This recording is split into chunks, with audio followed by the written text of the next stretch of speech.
ડભોઈ થરવાસા ચોકડી પાસે આવેલ નગરપાલિકા મેદાન ખાતે દર્ભાવતી પ્રીમિયમના સંચાલકો દ્વારા પ્રથમ વખત ocean hyper media tennis cricket ટુર્નામેન્ટનું સુંદર આયોજન કરવામાં આવ્યું, જેમાં 10 ટીમોએ ભાગ લીધો હતો। આ ટુર્નામેન્ટ 15 દિવસ ચાલી હતી। આજરોજ ટાઈગર રોયલ 11 ટીમ તેમજ સામ્રાજ્ય 11 ટીમ ફાઇનલમાં આવી હતી। ટુર્નામેન્ટમાં પ્રથમ દાવ રોયલ ટાઈગરે 70 રનનો ટાર્ગેટ આપ્યો હતો, જ્યારે કે બીજા દાવમાં સામ્રાજ્ય 11 ટીમે 67 રન બનાવી 2 રનથી હારી ગઈ હતી। દર્ભાવતી પ્રીમિયમના આયોજકો હાર્દિકભાઈ ચૌહાણ, આકાશભાઈ પંડ્યા, સમર્પ મેટ્રો, હિંમતભાઈ પરમારના હસ્તે મેન ઓફ ધ મેચ જાવેદભાઈ અને ટુર્નામેન્ટમાં best batsman Sahil, best bowler હાર્દિકભાઈ, ખેલાડીઓને આયોજકોને મહાનુભાવોના હસ્તે ટ્રોફી અર્પણ કરી સન્માન કરવામાં આવ્યું, જ્યારે વિજેતાના ટીમ ટાઈગર રોયલ 11 ટીમના કેપ્ટન સૈયદ રિયાઝ બટાકી બાપુને ડભોઈ વિધાનસભાના લોકલાડીલા ધારાસભ્ય શૈલેષભાઈ મહેતાના હસ્તે ટ્રોફી આપી અને મેડલ આપી સન્માનિત કર્યા હતા। તેમજ ફાઇનલમાં બીજા નંબર આવેલ ટીમના કેપ્ટનને પણ ટ્રોફી આપવામાં આવી હતી।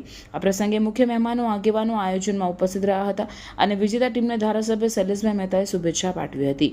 ટીમના આયોજકોએ તમામ ખેલાડીઓનો આભાર વ્યક્ત કર્યો હતો।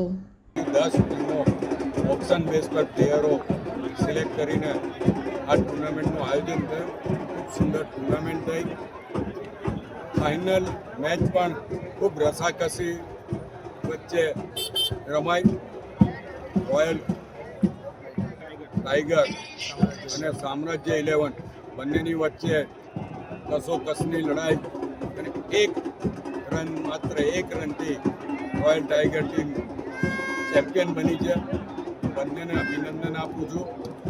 બંને ખૂબ સુંદર રમતનું પ્રદર્શન અહીંયા કર્યું છે।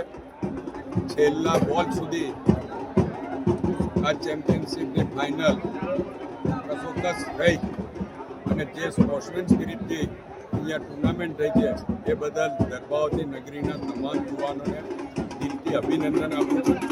આ જ રીતે રમતમાં ભાગ લઈને દર્ભાવતી સંસ્કારિતા, દર્ભાવતીની એકતા અને દર્ભાવતીનું ભવિષ્યમાં નામ રોશન કરે એવા ક્રિકેટરો અહીંયાથી પેદા થાય એવી અપેક્ષા રાખું છું।